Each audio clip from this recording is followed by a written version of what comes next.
Bapak Ibu Saudara sekalian, kita hari ini mau melanjutkan tema kita dalam Pentakosta, dan ini menjadi pertemuan yang kedua ya, Pentakosta 2. Dan untuk seri pneumatologi ini, kemungkinan besar ini akan menjadi kedua yang terakhir. Hari ini kita bahas Pentakosta, dan yang berikutnya kita akan lanjut membahas Pentakosta juga, cuman kita akan bahas refleksinya ya.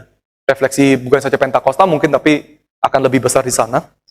Atas ya seluruh keseluruhannya lah, bagaimana kita akan bisa maju dalam pneumatologi, ya, doktrin Roh Kudus ke depannya bagaimana, dan seterusnya. Ya, itu yang kita akan akhiri di pertemuan yang berikutnya.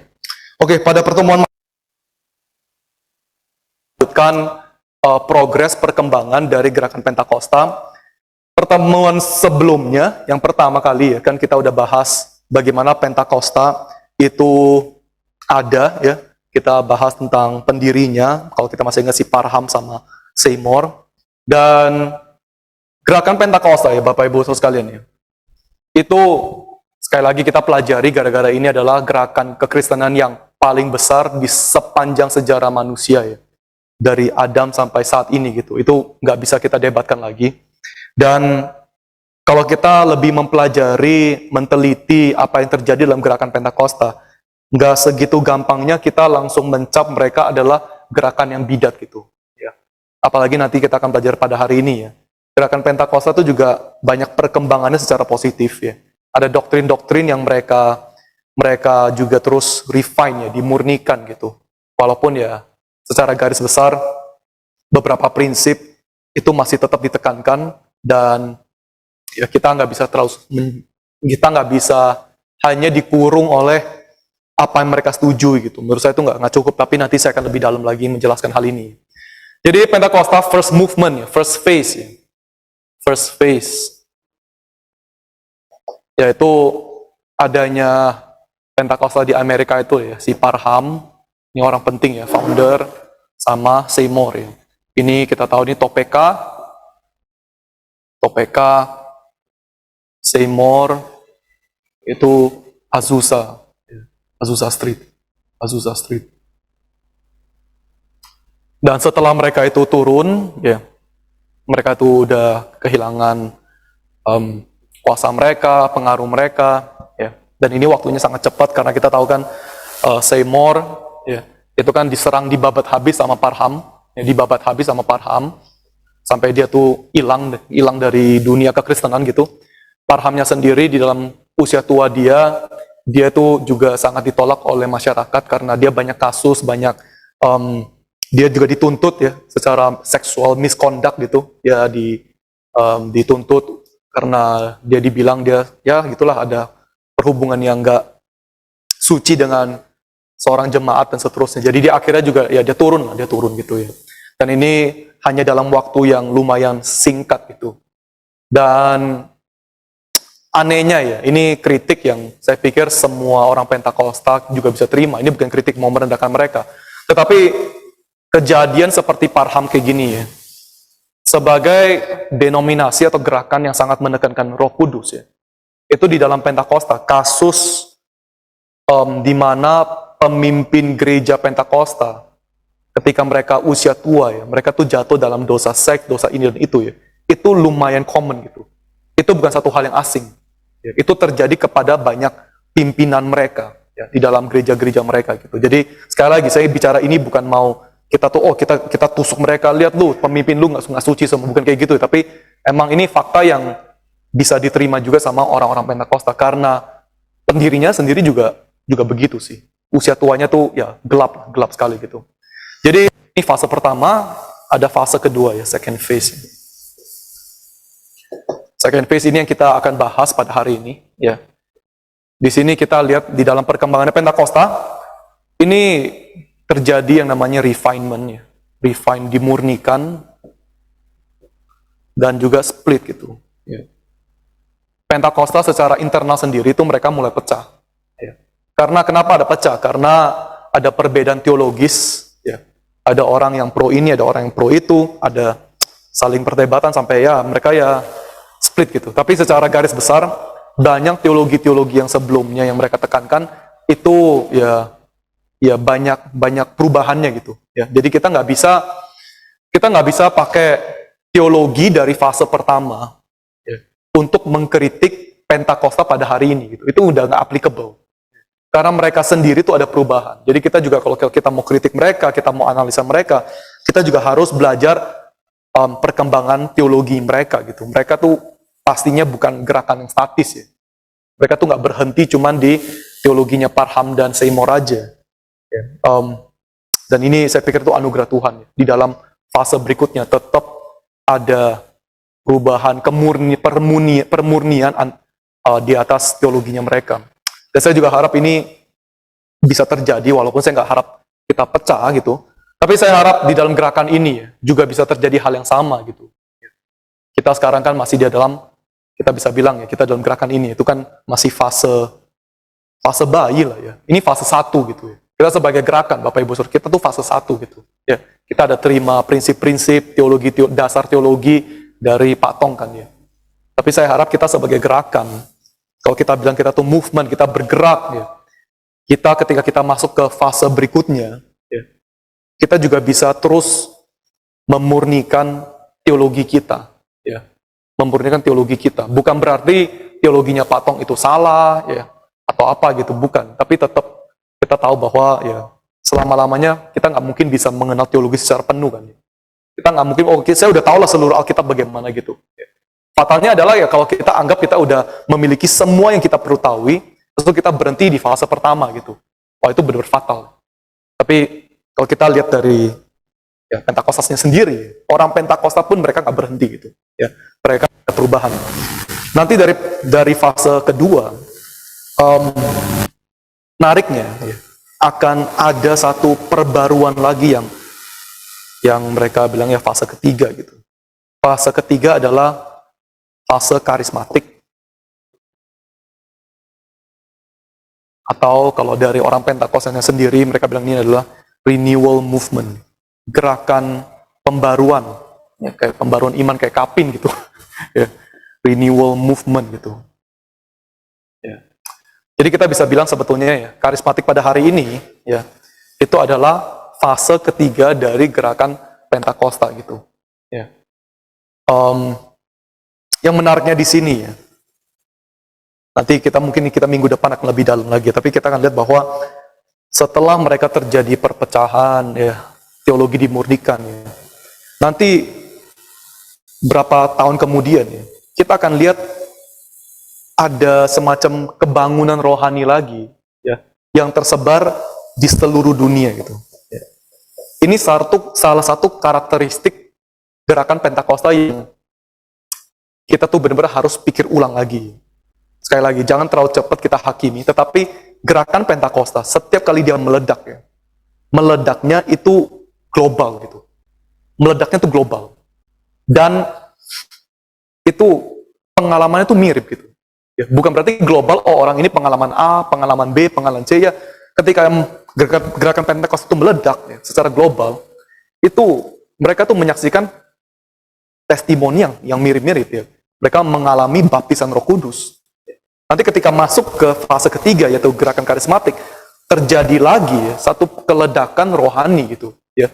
Di mana semua orang dari Brasil, Cina, ya, Peru, Kambodia dan seterusnya ya, itu mereka menyaksikan bahwa mereka tuh mengalami namanya baptisan Roh Kudus. Ya. Itu benar-benar salah satu hal yang kita perlu perhatikan lagi. Jangan terlalu cepat bilang bahwa oh, itu setan lah atau apa gitu. Saya nggak bisa menerima sepenuhnya ya, untuk kita bilang bahwa itu adalah pekerjaan setan gitu. Ya. Nanti karena emang ya nanti masalah terbesarnya adalah di dalam yang namanya baptisan Roh Kudus ya. Baptisan Roh Kudus ini sebetulnya itu apa? Ini panjang lebar lah. Oke, jadi garis besarnya begini.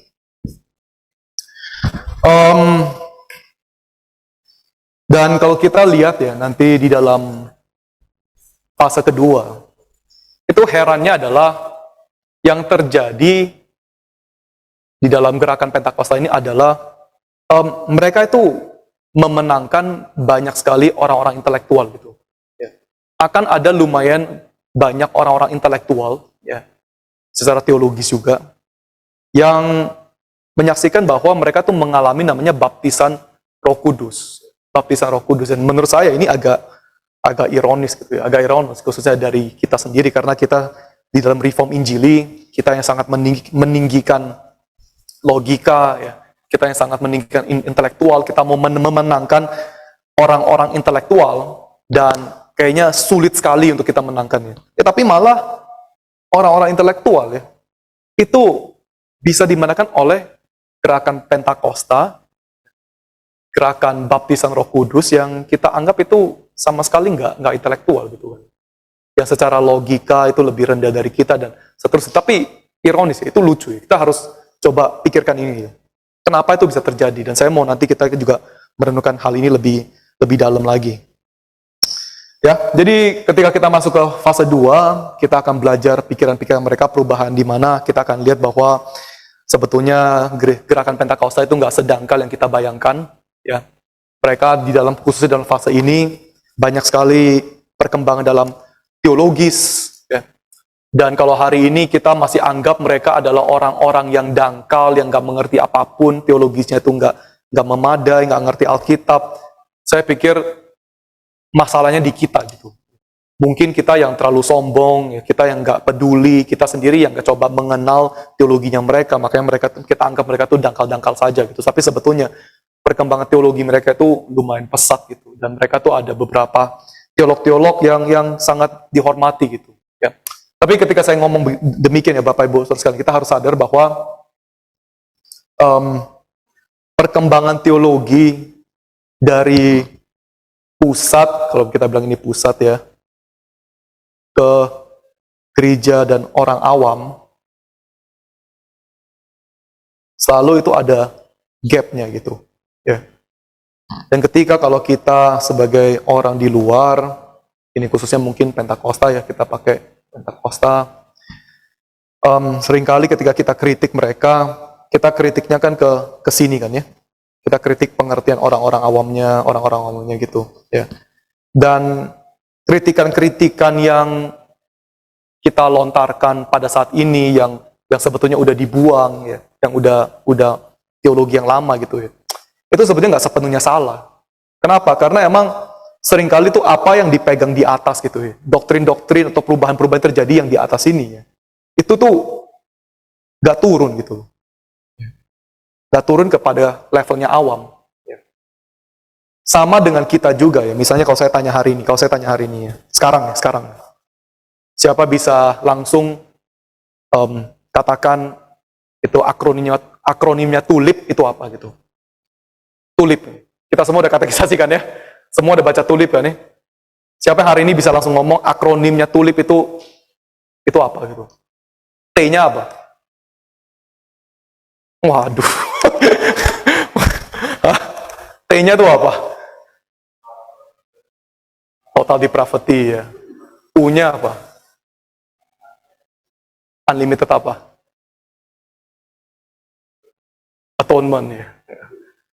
Unlimited apa?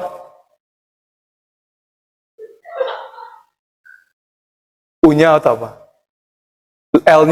U-nya tuh unlimited. Kalau L-nya limited atonement kan ya. Ya, unconditional. I-nya irresistible grace. P-nya oke lah, kan masih lulus lah. Tapi kan kita nangkep lah ya, kita nangkep gitu. Jadi kita kritik yang di level awam, tetap beberapa kritikan yang kuno, yang udah dibuang itu, yang udah direvisi itu, ya kita masih bisa bilang itu berlaku lah. Kita berlaku gara-gara emang yang ditangkap oleh awam itu ada gap sama yang pusat gitu. Tetapi ya yang kita mau pelajari adalah sebetulnya ya di pusatnya sendiri tuh ada perubahan ya.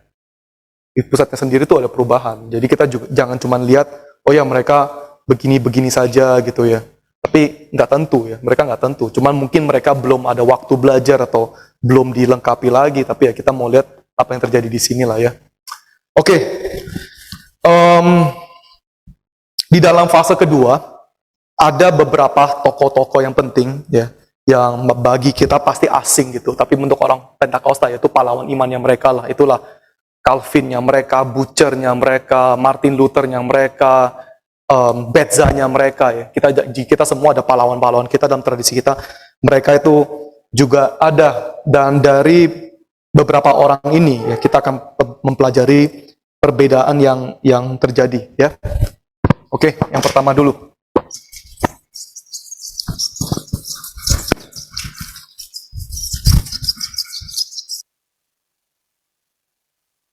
Yang pertama namanya Alfred.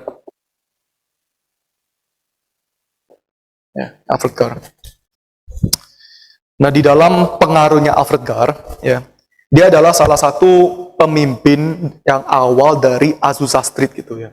Orang yang emang dikenal di dalam Azusa Street, dikenal di dalam gerakan Pentakosta. Dan kalau kita masih ingat, dari ajarannya Parham, dia bilang salah satu fungsi bahasa roh adalah di dalam misi. Orang yang bisa bahasa roh, kenapa Tuhan memberikan bahasa roh? Supaya mereka tuh bisa bermisi ke setiap bangsa sesuai dengan kehendak Tuhan. Kamu tinggal berbahasa roh, kamu ke Tiongkok, ke China, kamu ke India, kamu berbahasa roh, orang-orang di sana semua akan mengerti. Ya, jadi kamu harus bermisi, kamu harus mengabarkan Injil. Dan itu sungguh-sungguh yang dijalankan oleh Alfred Gar ini. Ya. Dia sama istrinya dia pergi misi, dan dia percaya dengan anugerah bahasa roh ini. Ya. Dia percaya dia tuh bisa bahasa Kolombia, istrinya tuh percaya bahwa bahasa roh dia itu bisa dimengerti oleh orang-orang Tionghoa gitu. Jadi mereka benar-benar pergi misi, pergi ke negara itu, dan mereka coba berbahasa roh, dan apa yang terjadi? Ya jelas lah ya, gagal total gitu. Gagal total. Mereka berbahasa roh, ya, mereka bikin KKR, rally dan seterusnya, tapi nggak ada yang mengerti apa yang mereka katakan gitu. Ya. Dan sejak saat itu, ya, mereka tuh Alfred Gar tuh langsung ya coba reevaluasi lagi, apakah benar bahasa roh itu ada fungsinya di dalam misi. Dan akhirnya dia ambil konklusi adalah nggak ada gitu. Ya.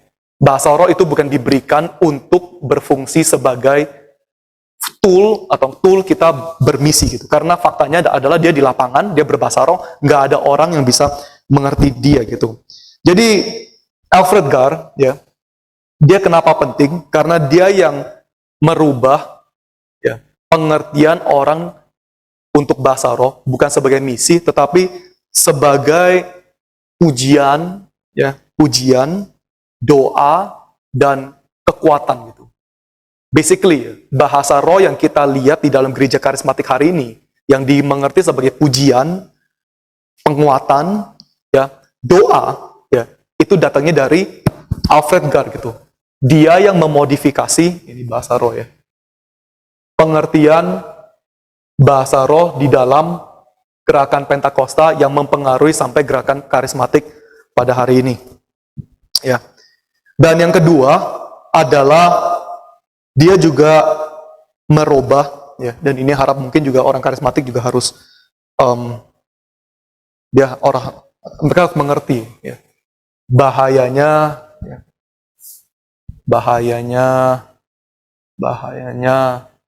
nubuatan gitu. Ya, nubuatan.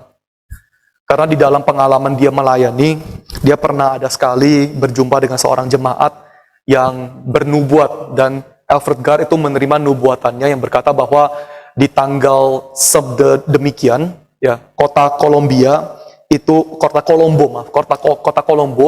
itu akan dihancurkan oleh Tuhan gitu. Ya. Dan ketika nubuat itu dipercaya atau disebarkan kemana-mana, orang-orang yang tinggal di Kolombo tuh ribuan orang tuh benar-benar percaya, dan mereka tuh kabur gitu. Mereka kabur, meninggalkan rumahnya, meninggalkan asetnya, mereka tuh keluar. Dan apa yang terjadi? Nggak ada yang terjadi. Nothing happened gitu. Ya. Itu semua aman-aman aja. Nah, sejak saat itu ya, dia sekali lagi tuh kayak ada eureka moment gitu, kayak loh, kok nubuatan bisa salah gitu. Ya. Nah, jadi dari kejadian ini, dia tuh juga coba mengubah ya persepsi orang Pentakosta bahwa nubuatan tuh nggak sesimpel yang kalian pikirkan gitu. Nubuatan tuh bahkan bisa menyesatkan. Nubuatan itu bisa salah. Ya, nubuatan tuh nggak sungguh-sungguh tuh nubuat yang pasti datang dari Tuhan.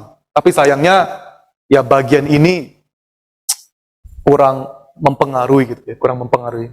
Bahasa roh sangat mempengaruhi, bahkan mempengaruhi seluruh gereja Pentakosta secara global sampai hari ini, sampai fase ketiga gereja karismatik.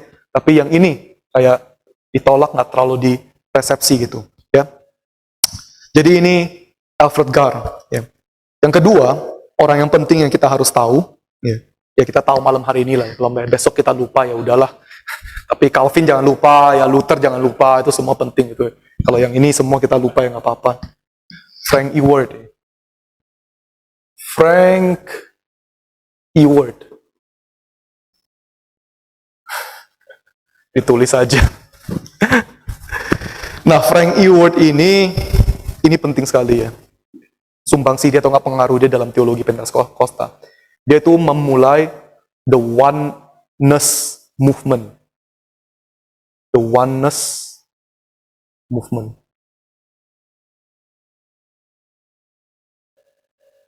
Gerakan kesatuan ya, oneness gitu, gerakan kesatuan. Kenapa disebut sebagai oneness movement? Dia percaya dan dia mengajarkan bahwa Allah itu esa, Allah itu satu. Satu dengan apa? Dengan tanpa pribadi gitu. Ya. Tanpa pribadi, ya satu gitu ya. Jadi pengajaran dia, oneness movement, dia mengajarkan ya itu mirip dengan bidat yang udah ditolak oleh gereja mula-mula, ya, yaitu modalisme dan sabellianisme. Ya. Di dalam struktur Tritunggal, ya. Modalisme itu dianggap bidat karena dia mengajarkan bahwa Allah itu satu, ya. Allah itu satu, ya.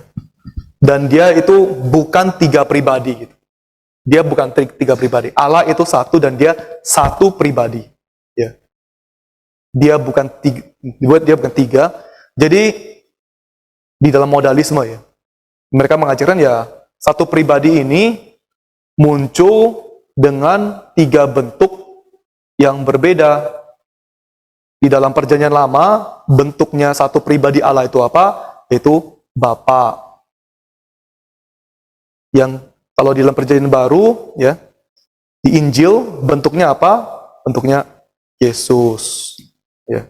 Habis itu yang setelah itu setelah Pentakosta bentuknya Roh Kudus. Ya, kita tahu lah ya, ini beda klasik ya. Ini udah sama sekali udah ditolak. Kita bukan percaya Allah yang satu natur, satu pribadi, Allah yang satu natur, tiga pribadi. Tetapi Frank Ewart ini dia menekankan oneness, kesatuan, ya, dan itu ada alasannya gitu. Ya. Yang kita perlu mengerti adalah kenapa dia tuh bisa menekankan hal ini. Ya. Problemnya tuh konteksnya tuh di mana? Ya.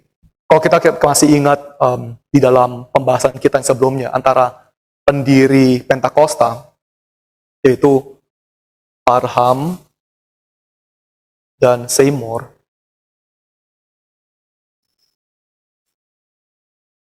Parham dan Seymour ya,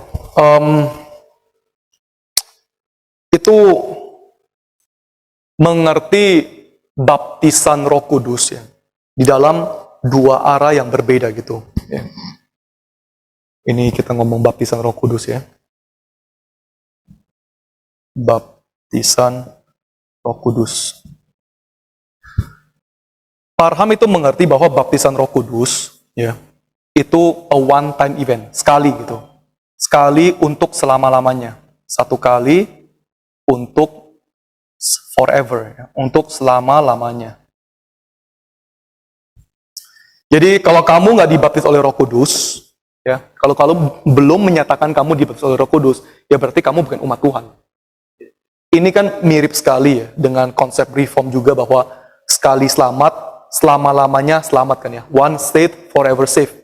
Kalau kamu udah percaya, kalau kamu diselamatkan, kamu nggak akan bisa murtad gitu.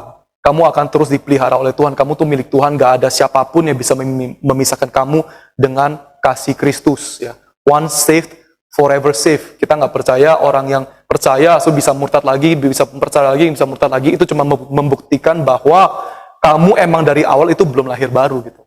Kamu emang dari awal tuh belum sungguh-sungguh mengenal Tuhan, menerima Kristus. Tapi kalau kamu sudah sungguh-sungguh diperbarui oleh Roh Kudus, ya, kamu akan selama-lamanya dimiliki oleh Tuhan.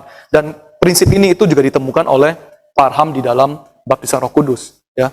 Ya, nggak penting lah kamu ke gereja, ya, kamu udah dibaptis air gitu. Ya kamu udah bertahun-tahun, yang penting kamu tuh baptis Roh Kudus, bahasa roh itu tandanya. Ya kamu getar-getar dan seterusnya. Kalau kamu udah ini, ya udah, kamu tuh milik Tuhan. Ya.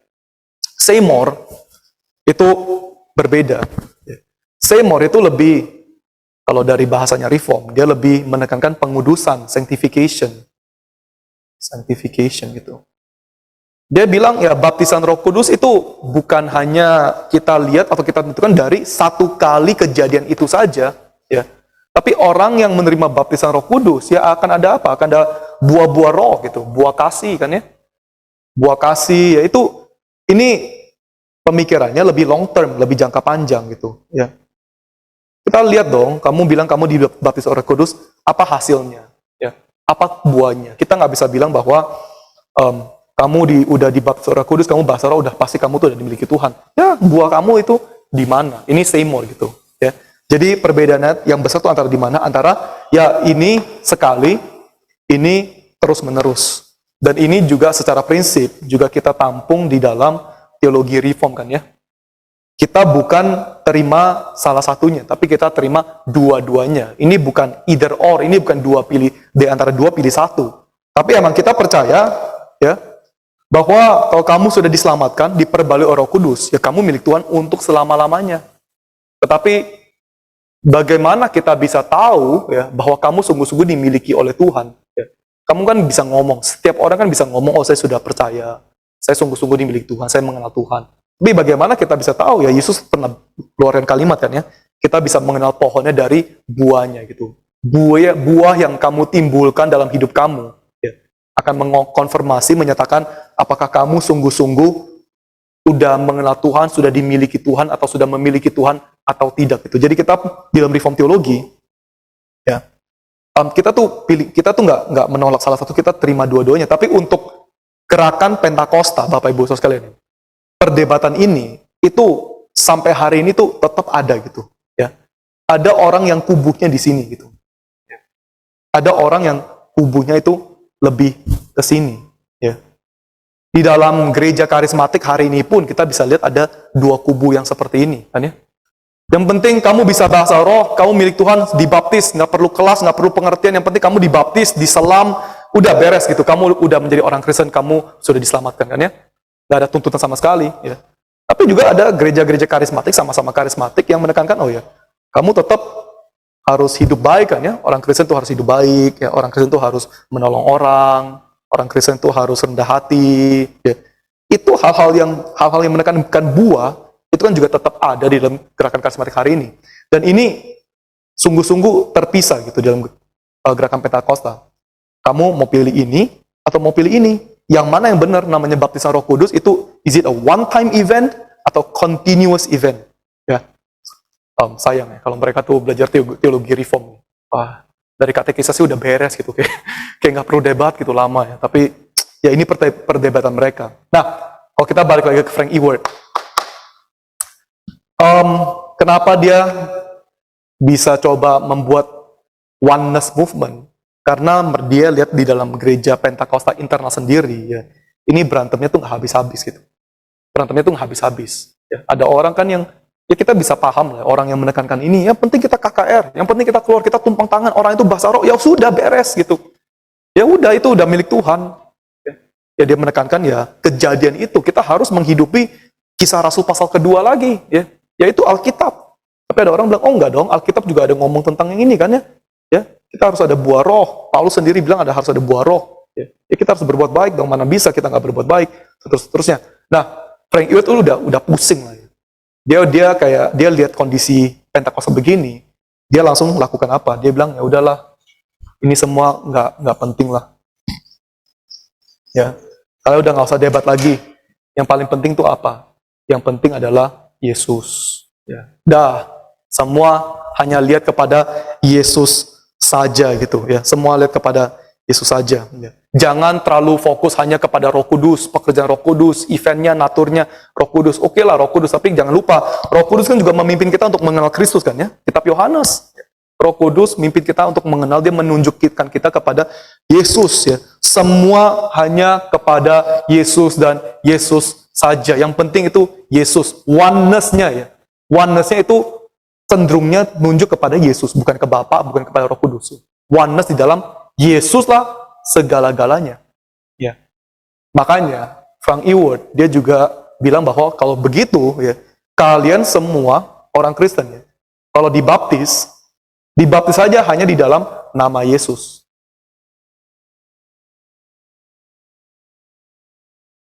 Saja. Hanya dalam nama Yesus. Dan ini juga tetap masih hidup karena dalam gereja konteks kita ya. Dibaptis hanya dalam nama Yesus saja. Ya. Kalau aku membaptis engkau dalam nama Allah Bapa, Allah Anak, Allah Roh Kudus, yaitu Yesus. Ya. Ini kan proklamasi baptis yang kita tolak dalam gereja ini kan ya. Kenapa kita tolak ya? Gara-gara ini oneness movement.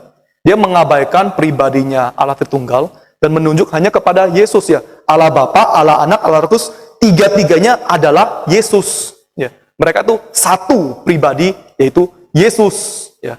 Allah, Bapa, Anak, Roh Kudus. Atau enggak, hanya benar-benar saya membaptis engkau di dalam nama Yesus. Titik. Ya. Ini semua oneness movement ya dari Frank Ewart ya. Tapi ya kita tahu ya kalau ini ada kenaikan gitu, kalau ini ada kenaikan gitu ya. Kalau ini ada penurunan lah ya, tambah parah lagi ya. Tapi ya orang-orang hari ini yang membaptis hanya dalam nama Yesus, kita harus mengerti ya ini sebetulnya kisahnya tuh, prinsipnya tuh dari sini ya. Prinsipnya tuh bukan teologis Bapak Ibu Saudara sekalian. Prinsipnya ya motivasinya tuh lebih ke praktis gitu. Supaya ya kita jangan ribut aja. Nah, oneness movement ini itu pengaruhnya itu pengaruh sangat besar, dan salah satu orang yang dipengaruhi oleh oneness movement ya, salah satunya yang sangat penting, orang ketiga, saya juga nggak bisa spell, bentar, adalah Eudorus ya, Eudorus Bell. Eudorus Bell ya. Eudorus Bell adalah pendiri Assemblies of God. Kalau di Indonesia adalah Gereja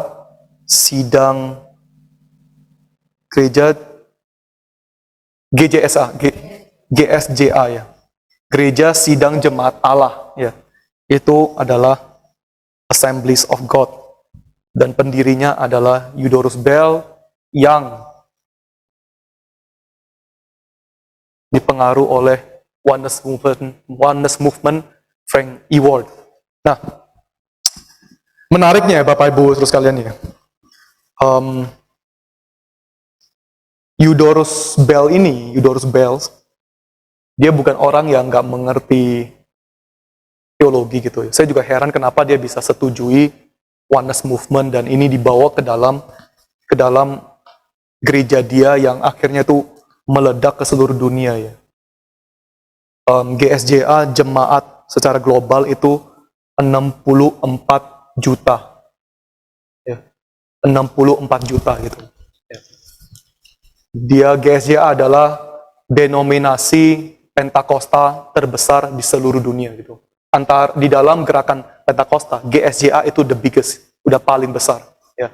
Nggak ada yang lebih besar daripada mereka. 64 juta jemaat secara global, ini gerakannya sangat-sangat besar. Nah, Eudorus Bell sendiri dia tuh sangat terlatih dalam teologi. Dia tuh lulusan teologi dari Southern Baptist. Southern Baptist kalau kita di Amerika, Southern Baptist adalah STT terbesar di Amerika gitu ya. Southern Baptist Theological Seminary. Kalau kita tahu Paul Washer, ya hari ini Paul Washer dia tuh lulusan Southern Baptist Theological Seminary. Moeller itu lulusan Southern Baptist Theological Seminary. Albert Moeller itu juga Southern Baptist Seminary. Dia juga adalah lulusan dari Chicago University Divinity Department. Ya. Kalau di dalam dunia akademik hari ini, ya, Chicago University itu adalah universitas teologis yang paling top, atau enggak salah satu paling top di dunia, lebih tinggi bahkan secara akademik ya, jauh lebih tinggi daripada Westminster, lebih tinggi daripada Harvard gitu. Chicago tuh sekarang tinggi banget gitu. Dia tuh lulusannya. Itulah kenapa saya bilang ya, Ini fenomena yang sangat aneh gitu. Yang dimenangkan di dalam gerakan Pentakosta itu bukan orang-orang yang nggak tahu apa-apa gitu. Bukan orang yang nggak ada teologi, oh ya bodoh-bodoh, udah saya percaya aja. Nggak kayak gitu. Kita lihat banyakkan mereka semua ya, bukan banyakkan, hampir semua mereka dimenangkan. Itu datang dari konteks gereja gitu. Mereka bukan orang Muslim lah, mereka orang Kristen. Orang-orang Kristen, pemimpin-pemimpin yang juga mengenal teologi, ya, yang juga bisa memikir kritis lah ya. Mereka bukan nggak mengenal apa-apa. Ya. Jadi kalau balik lagi ke Eudorus Bell, dia membawa ajaran Oneness Movement ke dalam GSJA, bukan GSJA lah, ke dalam Assemblies of God. Dan di dalam hal ini pun nanti akhirnya ada perpecahan lagi ya. Ada orang yang bisa setuju ya, ada orang yang bisa setuju, ada orang yang sama sekali nggak bisa setuju gitu. Karena emang gerakan Oneness Movement ini udah menyangkali Tritunggal. Kalau dalam standarnya gereja mula-mula, gerakan Oneness ini benar-benar bidat gitu. Nggak bisa di-redeem. Ini benar-benar bidat. Ini harus kita buang secara total. Dari kejadiannya perpecahan gerejanya di Assemblies of God, ya, gereja sidang-sidang jemaat Allah, kita bisa lihat ya bahwa ya teologi mereka ya tetap pasti masih nggak sempurna. Ya, kita juga nggak bisa langsung dengan gampang saja ya. Ini satu pelajaran bagi kita semua ya. Hanya langsung ya menunjuk kepada Yesus gitu. Kita semua harap dunia ini begitu gampang gitu. Ya, yang penting adalah ya kamu percaya kepada Yesus gitu. Ya, ini kan kalimat yang sering kali kita dengar kan. Yang penting kamu percaya kepada Yesus, ya itu udah paling penting. Itu selesai. Yang penting kamu melihat kepada Yesus, itu semua selesai. What will Jesus do movement? Ya. Apa yang Yesus akan lakukan? Kamu pikirkan itu saja, kamu akan beres gitu. Ya. Yesus. Kamu hanya lihat kepada Yesus, semua beres gitu. Ya. Tapi ternyata ya dunia ini nggak gitu gampang lah ya. Kita nggak bisa kasih ini sebagai solusi, karena ini sebagai solusi pun ya nggak menjadi solusi, malah menjadi memecahkan gereja lebih lagi. Di dalam poin ini ya Bapak Ibu sekalian, di dalam poin ini saya mau berhenti ya. Ini kira-kira tuh orang-orang yang penting dan pikiran mereka yang penting yang terjadi di fase kedua. Pastinya ada yang lain-lain juga gitu ya. Bukan berarti mereka tuh hanya mereka tiga yang berpengaruh, tapi ada yang lain juga. Dan di fase kedua juga nanti berikutnya kita akan lihat bagaimana banyak pemikir-pemikir yang sangat penting yang memberikan kontribusi mereka kepada gerakan Pentakosta, ya, memberikan sumbangsi kepada gerakan Pentakosta untuk memperjelas apa yang dimaksud sebagai baptisan Roh Kudus, bahasa Roh, dan seterusnya, dan itu juga sangat diterima. Ya. Ya, kita bisa lihat ya, mereka tuh bukan orang yang gimana ya, bukan orang yang seangku atau ngotot atau gimana ya. Itu orang-orang di luar Pentakosta ketika mereka berikan kritik ya. Orang-orang Pentakosta sendiri mereka tuh bisa terima gitu. Bahwa mereka perlu dimodifikasi teologinya mereka. Ya berikutnya kita akan belajar ini lebih dalam lagi tentang James Dunn ya. Saya pernah dengar nggak ya namanya James Dunn? James Dunn itu teolog yang sangat-sangat populer, orang Metodis. Sumbangsi terbesar dia tuh terhadap teologi di dalam Paulus. Dan James Dunn juga memberikan sumbangsi yang sangat besar bagi juga sangat diterima oleh mereka. Oke, tapi itu berikutnya. Saya cuma mau stop di sini untuk kita tuh memberikan sedikit aplikasi. Kita coba merenungkan apa yang terjadi di dalam gerakan Pentakosta ini. Jadi sekali lagi kita bisa lihat bahwa perkembangan gereja Pentakosta, gerakan Pentakosta itu bukan hanya perkembangan di dalam orang-orang yang nggak memiliki pendidikan, bukan orang-orang yang bodoh, tapi sebaliknya bahkan ya. Mereka adalah gerakan yang bisa memenangkan orang-orang intelektual gitu. Ya. Surprisingly. Dan karena mereka bisa memenangkan orang-orang intelektual ini, kita juga lihat bahwa bahkan ya banyak perubahan ya secara positif dan negatif yang terjadi di dalamnya. Tetapi secara overall, secara general kita bisa lihat ya ada pertumbuhan gitu. Walaupun naik turun, ada yang lebih bidat, tapi tetap ada kenaikan gitu. Ada pertumbuhan yang membuat mereka tuh lebih sesuai dengan Alkitab gitu. Yang saya mau kita sama-sama renungkan adalah ya, kenapa secara Roh Kudus ya, secara pneumatologi, kenapa mereka tuh bisa memenangkan orang intelektual ya. Ini kan benar-benar heran kan. Ini yang kita sebagai gerakan kita, ini kita kejar-kejar gitu loh. Kita kejar-kejar kan ya. Patong, kita udah berkali-kali dengar kita harus menangkan mahasiswa universitas lah, S1, kita ada FIRES yang khusus melayani S1 dan seterusnya. Kita harus memenangkan ya orang-orang cendekiawan dan sebagainya. Tapi kenapa ya kita di dalam gerakan ini begitu sulit? Tapi sebaliknya di dalam gereja Pentakosta, di dalam teologinya mereka justru mereka bisa gitu. Mereka bahkan di tanda kutip ya, mereka bahkan bisa bilang mereka lumayan sukses untuk melakukan hal itu ya. Jadi ada beberapa pemikiran dari saya sendiri ya ketika saya merenungkan bagian ini. Yang pertama-tama, kita harus sadar bahwa orang-orang intelektual, Bapak Ibu Saudara sekalian, orang-orang intelektual itu nggak tentu harus dimenangkan secara intelek gitu. Saya bukan berarti kita bilang kita nggak perlu intelektual, kita sangat perlu intelektual, kita perlu rasio, kita perlu logika. Ya. Tapi faktanya adalah dari perkembangan Pentakosta ya, orang-orang intelektual nggak tentu harus dimenangkan hanya melalui intelektual saja gitu. Kalau kita bicara dari sudut pandang Roh Kudus, ini artinya apa ya? Kalau kita bilang kita dimiliki oleh Roh Kudus dan kita mau menyaksikan Tuhan, kita mau mengabarkan Injil, ya Roh Kudus itu nggak hanya disaksikan dari hikmat atau pengetahuan saja. Walaupun Roh Kudus adalah Roh kebenaran kan ya, kita tuh harus bisa menyatakan apa yang benar. Ya.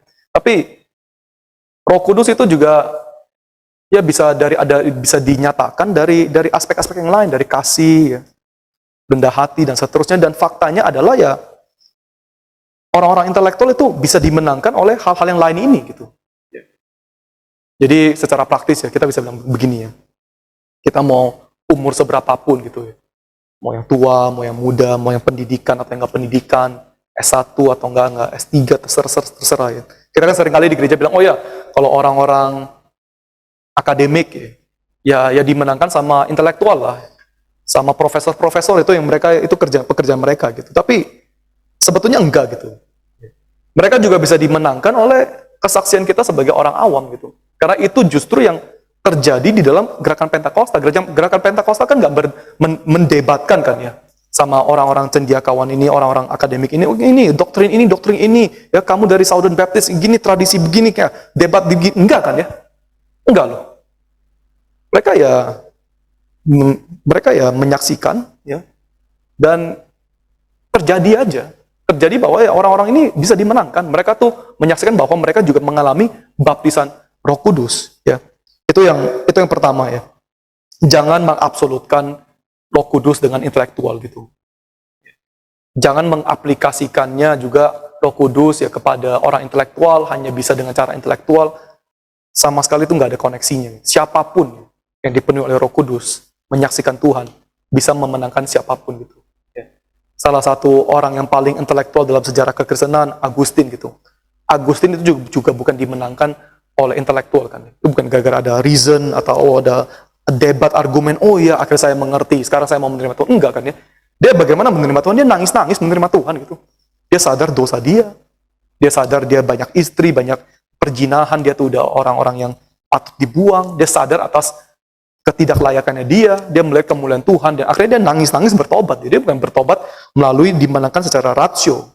Orang bisa saja dimenangkan secara rasio, itu bisa juga. Tapi salah satu intelektual yang paling tinggi ya, Agustin, dia nggak demikian. Ya. Ini satu hal yang mungkin kita bisa pelajari juga dari perkembangan gerakan Roh Kudus di dalam Pentakosta. Ya. Yang kedua ya, yaitu tentang kekurangan, the lack of spiritual dynamism. Ya. Lack of spiritual dynamism.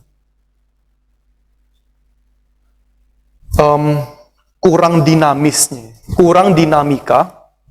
kurangnya dinamika tentang pengertian Roh Kudus atau kurang dinamika ketika mereka menghidupi, menyatakan Roh Kudus. Ya, ini penting. Saya akan jelaskan itu.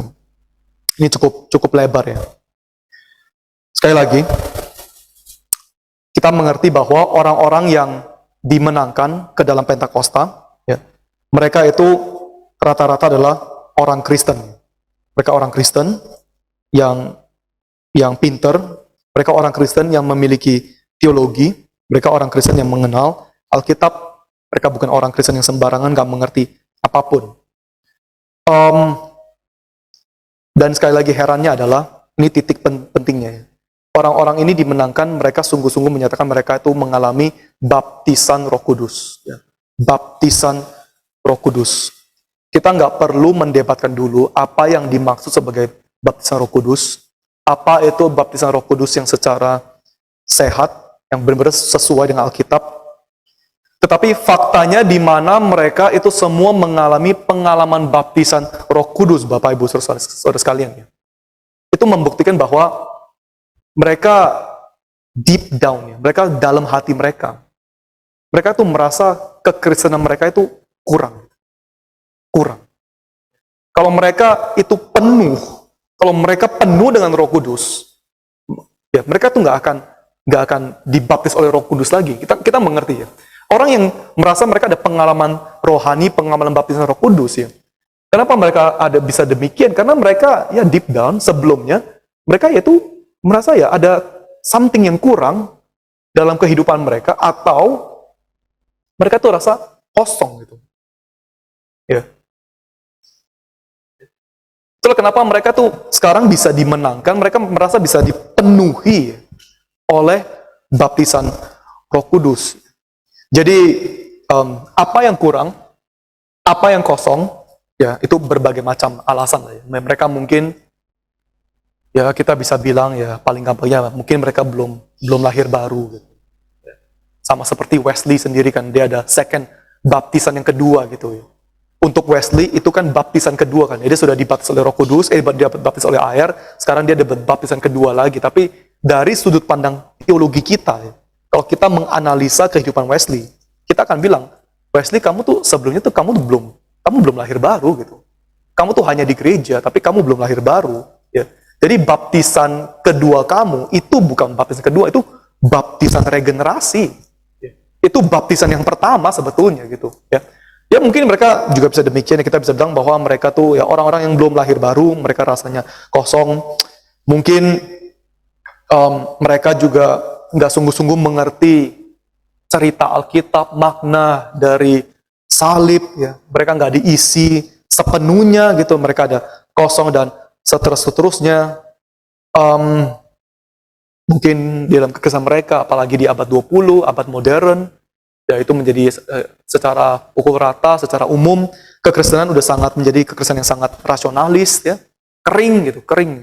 Jadi mereka mungkin merasa kosong, kenapa cuman hanya rasio saja, hanya logika saja, ya mungkin mereka ada kebutuhan sana, mereka kosong, makanya mereka ada pengalaman baptisan Roh Kudus, etc. Ya banyak sekali alasannya, banyak sekali. Tetapi saya mau mengutip ini, pemikirannya Joseph Faison. Joseph Faison. Gitu. Menurut saya sumbangsi dia tuh cukup menarik ya. Joseph Faison dia mengatakan bahwa kenapa gerakan Pentakosta itu bisa berkembang, bertumbuh, karena emang mungkin kekristenan yang umum, kekristenan yang tradisional, kekristenan atau enggak gereja yang sudah established ya. Ini menarik ya. Dia bilang sudah kehilangan yang supranatural, lost the supernatural. Ya. Lost the supernatural, kehilangan yang supernatural gitu, ya. Ketika dia bilang bahwa gereja sudah kehilangan yang supernatural, Bapak Ibu Saudara sekalian, dia bukan berkata bahwa kekristenan di saat itu sudah nggak percaya kepada mujizat. Bukan berarti kekristenan sekarang udah nggak percaya kepada apa yang di luar materi, ya, yang tidak kelihatan dan seterusnya gitu. Kalau emang demikian ya kekristenan udah menjadi orang ateis kan ya. Kekristenan bukan menjadi orang ateis ya. Tetapi ketika dia bilang bahwa gereja sudah kehilangan yang supernatural, ya, dia bilang bahwa kemungkinan besar di konteks gereja Pentakosta saat itu abad 20, ya, gereja itu sudah berkembang, gereja itu sudah stabil, gereja itu sudah established, ya, dan bagi gereja itu kayak seolah-olah itu Tuhan itu bisa dikontrol gitu. Tuhan itu bisa dikontrol. God can be controlled gitu. Dan ini menarik. Di dalam pengertian ini, dia bilang bahwa gereja itu sudah kehilangan yang supernatural. Maksudnya apa? Maksudnya adalah dia bilang bahwa gereja itu kayak bisa memanipulasi Tuhan, bisa bahkan memprediksi ya, kelakuan Tuhan, ya kelakuan Tuhan. Saya kasih contoh aja ya. Saya kasih contoh untuk kita bisa lebih gampang mengerti ya. Kalau kita udah melakukan satu hal ya, atau kalau dia bilang gini, kita mulai gini. Dia bilang ya gereja itu udah sangat rapi gitu ya. Semua tuh benar-benar rapi ya, terorganize ya, sangat organisir. Semua tuh ada tempatnya. Bahkan langkah-langkah kamu diselamatkan aja itu udah ada formulanya, ordo salutis lah, dari predestinasi sampai kamu mati itu semua ada langkah-langkahnya ya, kayak ini loh, ini kamu menjadi orang Kristen, kamu selamat ya, selamat tuh begini. Cara kamu hidup ya begini. Itu udah rapi banget, rapinya ya. Begitu organize itu sampai kayak ya gereja tuh kayak benar-benar bisa mewakili Tuhan, ya menjadi Tuhan begitu ya. Dalam hal ini ya, gereja itu kehilangan the supernatural. Saya kasih contoh yang lebih gampang lagi ya, begini. Kalau kita misalnya ya, Sukman gitu, pertama kali liturgi berapa bulan, 2 bulan yang lalu, kan deg-degan gitu ya, takut, gentar, bersandar kepada Tuhan, doa. Coba kalau udah jadi liturgi 10 tahun lagi gitu. Coba 10 tahun lagi jadi liturgi gitu. Gentarnya udah hilang gitu. Sama kayak saya, Bapak, saya juga ngaku dosa aja. Pertama kali saya khotbah, persiapannya 1 minggu. 1 minggu nggak bisa makan, nggak bisa tidur. Cuman persiapan khotbahnya jelek lagi. Aduh, kacau. Nggak ada kayak, ya tapi kayak gitu. Yang pertama kali khotbah, pertama liturgi, wah gentar, Tuhan. Saya cacing, saya nggak bisa ngapa-ngapain. Ya. Saya nggak usah gitu ya. Tolong bantu saya nggak bisa berbicara. Tolong Tuhan yang membuka mulut saya. Coba udah 10 tahun gitu, berkhotbah, 10 tahun jadi liturgi. Nggak usah doa juga naik gitu. Ya.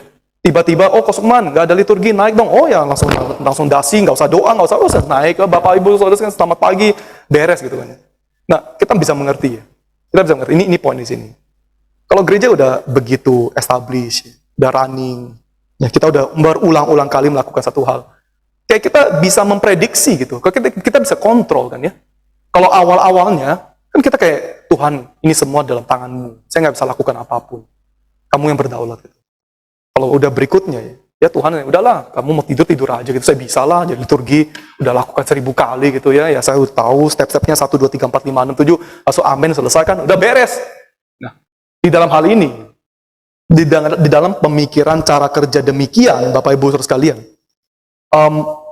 Joseph Fison bilang ya, kemungkinan besar ya, gereja-gereja di saat itu udah kehilangan yang supernatural gitu. Karena kayak seolah-olah segala-galanya tuh bisa diprediksi ya.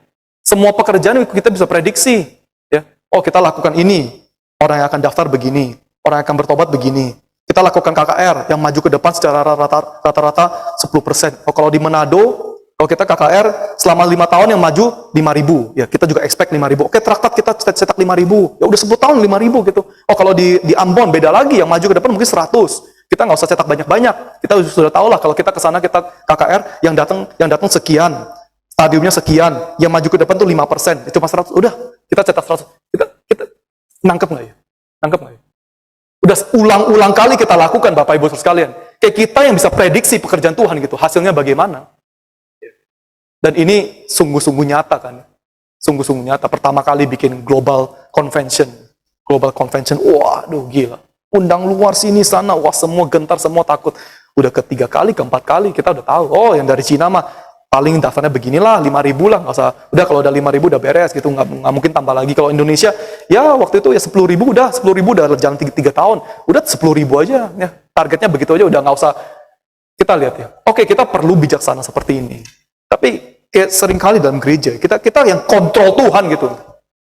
Kita yang kontrol hasilnya. Oh ya, hasilnya akan begini, hasilnya akan begitu. Udah jalan 10 tahun. Ya. Dan efeknya apa gitu ya? Efeknya adalah ya gereja menjadi gereja yang bersandar kepada dirinya sendiri gitu. Dan ketika kita bersandar kepada dirinya kita sendiri, ya, kita tuh kehilangan yang supernatural. Kenapa kita kehilangan supernatural? Kita kehilangan keinginan dan kebersandaran kepada Tuhan yang membiarkan Tuhan sendiri yang bekerja gitu. Ya. Dan kalau kita, Bapak Ibu Saudara sekalian ya, kalau kita akhir harinya, ujung-ujungnya hanya bersandar kepada diri kita sendiri. Kalau kita ujung-ujungnya hanya bersandar kepada kemampuan kita sendiri, ya. Diri sendiri, ya. Kemampuan sendiri, ya. Ujung-ujungnya Bapak Ibu Saudara sekalian, ya, kita tuh akan merasa kekristenan itu beban. Itu beban. Kalau semua bersandar kepada tenaga kita, hasil itu tergantung seberapa effort kita mau keluarkan. Ya. Kalau semua hasilnya tuh bersandar kepada tenaga kita sendiri, ya. Itu semua ujung-ujungnya kita itu menjadi beban yang terlalu berat untuk kita tanggung gitu. Ya. Kalau kita hanya bersandar kepada diri kita sendiri, tapi Yesus kan beda kan ya. Datanglah kepadaku kalian yang letih lesu gitu. Karena kuku tuh ringan. Kuku itu kenapa kuknya itu ringan? Karena Kristuslah yang memikulnya kan. Kristus yang memikulnya. Tuhan yang bekerja bukan kita. Tapi gereja kalau udah kehilangan yang supernatural, udah terlalu rapi, terlalu ini, bisa prediksi, terlalu pinter, terlalu kuat, terlalu kaya, ya sangat gampang jatuh ke dalam hal ini. Ujung-ujungnya semua ya diri saya, bersandar kepada kekuatan saya, niat saya, ya, effort saya. Dan kita bisa bayangkan di gereja seperti ini, betapa keringnya. Betapa keringnya. Nggak ada Roh Kudus. Gereja yang demikian benar-benar nggak ada Roh Kudus. Kenapa? Roh Kudus membawa kita kepada Kristus. Orang yang dipimpin oleh Roh Kudus menyerahkan dirinya, pekerjaannya, nasibnya kepada Kristus kan ya. Tapi kalau kita bersandar kepada diri kita sendiri, itu berarti apa? Berarti Roh Kudus nggak ada di sana. Nggak ada di sana. Makanya kita bisa bayangkan Bapak Ibu Saudara sekalian ya. Kenapa baptisan Roh Kudus Pentakosta ini itu bisa sangat mempengaruhi gereja di saat itu dengan kondisi yang udah established. Karena mereka benar-benar orang yang kosong. Mereka orang yang kosong. Mereka orang yang capek gitu. Ya. Dan baptisan Roh Kudus ini kita bisa debat lah ini betul atau nggak betul, ini benar atau nggak betul. Itu masalah kedua lagi. Ya. Tapi baptisan Roh Kudus ini setidaknya ya menyatakan kepada mereka, ya, kamu sekarang bukan bersandar kepada diri kamu sendiri. Kamu diselamatkan tuh bukan dari diri kamu sendiri. Roh Kudus yang menyelamatkan kamu. Itu kan baptisan Roh Kudus kan ya. Kamu bisa bahasa roh, bahasa yang supernatural ya. Ya. Mereka tuh semua baptisan Roh Kudus itu menekankan semua hal yang supernatural. Kenapa? Kenapa ini bisa menjadi daya tarik? Karena yang natural ya, itu udah terlalu melelahkan. Tired ya. Tired ya. Ketika ada orang yang menawarkan yang supernatural, ya, kamu selamat itu bukan dari kehendak kamu sendiri. Ya. Roh Kudus yang memilih kamu. Kamu nyatanya di mana ya? Ini bahasa roh. Ya. Adanya bahasa roh maksudnya apa? Maksudnya bukan kamu yang menyelamatkan diri kamu. Ini bukan pekerjaan kamu, ini pekerjaan Tuhan. Ya. Ketika mereka menekankan getar-getar, pengalaman-pengalaman yang luar biasa, kenapa? Itu ada daya tariknya. Karena ya itu menyatakan bahwa dunia ini bukan cuma pekerjaan kamu saja gitu, bukan cuma pengalaman-pengalaman yang kamu perjuangkan, ada pengalaman-pengalaman yang lain, pengalaman-pengalaman yang datang dari Tuhan, ya, dari Tuhan. Kita bisa bayangkan sekarang kenapa gerakan Pentakosta, baptisan Roh Kudus itu ada daya tariknya, itu membawa orang, kita suka nggak suka, itu membawa orang sadar bahwa bukan kita yang in control. Tapi Tuhan yang in control. Dan bagi kita sendiri, Bapak Ibu Saudara sekalian ya, bagi kita sendiri, kita harus sangat hati-hati gitu. Karena kita bukan gereja yang ada bahasa roh kan ya. Bagaimana kita di dalam gereja kita menyatakan bahwa gereja kita itu bukan dalam kontrol kita. Gitu. Bagaimana dalam gereja kita bisa menyatakan bahwa gereja kita itu dikontrol oleh Tuhan. bahwa ini adalah pekerjaan Tuhan. Kita kan nggak ada bahasa roh, saya nggak pernah bahasa roh. Saya kita dalam gereja juga nggak pernah getar-getar gitu. Ya, melalui fenomena mereka mau menyatakan hal ini kan. Tapi bagaimana bagaimana kita bisa menyatakannya gitu. Kalau kita nggak coba menyatakannya Bapak, kalau kita nggak coba menghidupinya Bapak Ibu Saudara sekalian, kita juga akan jatuh ke tangan mereka gitu. Karena mereka tuh menawarkan satu hal aspek esensi dari manusia, bahwa manusia itu lemah. Kita yang bersandar kepada diri kita sendiri, kita semua akan binasa gitu. Orang yang mau bersandar kepada diri sendiri, ujung-ujungnya pasti akan merasa dirinya tuh hancur, binasa. Tapi bagaimana? Cara yang paling baik ya, menurut saya, untuk kita menyatakan bahwa bukan kita yang in control, tapi Tuhan yang in control. Sebenarnya simple gitu. Doa. Doa itu menyatakan bahwa bukan kita yang bekerja, tapi Tuhan yang bekerja. Kita kan berdoa begini kan ya. Ini artinya apa? Artinya tangan kita tuh terikat gitu. Tangan saya nggak bisa bergerak Tuhan. Tangan kamu yang bergerak gitu. Engkau yang in control, engkau yang bekerja. Gereja yang nggak berdoa, lama-lama akan menjadi gereja yang bersandar kepada dirinya sendiri gitu.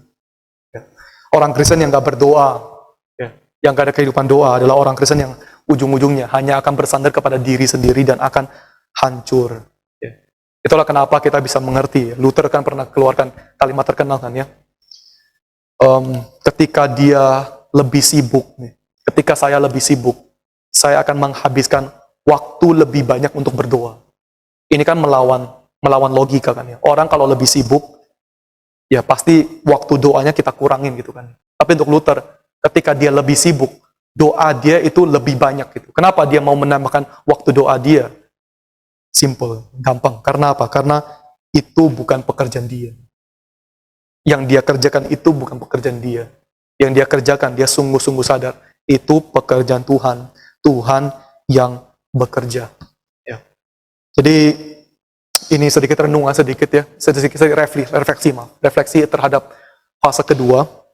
Berikutnya ya kita akan membuat satu konklusi lah ya terhadap seluruh sejarah pneumatologi ini. Bagaimana kita tanggapin, kita tetap akan sentuh bagian Pentakosta. Ya, saya masih tetap mau bicara tentang James Dunn, ya. Dan nanti kita akan tutup seluruh seri ini ya, setelah itu. Ya, mari kita berdoa. Bapa kami di surga, bersyukur atas berkat-Mu yang Kau sudah curahkan kepada kami malam hari ini.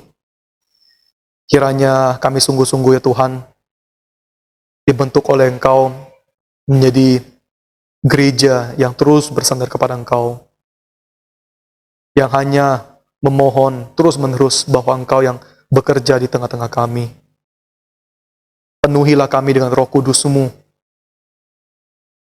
untuk membawa kami untuk bisa lebih serupa dengan Kristus, bisa lebih mengenal Dia, bisa lebih mempermuliakan Dia. Berikanlah kami hikmat untuk kami bisa melihat semua kesalahan-kesalahan, kebahayaan, godaan yang sudah terjadi dalam sejarah, dan kiranya kehidupan kami sungguh-sungguh mencerminkan, menyatakan vitalitas dari Roh Kudus-Mu sendiri ya Tuhan. Dengar doa kami, dalam nama Yesus kami sudah berdoa. Amin.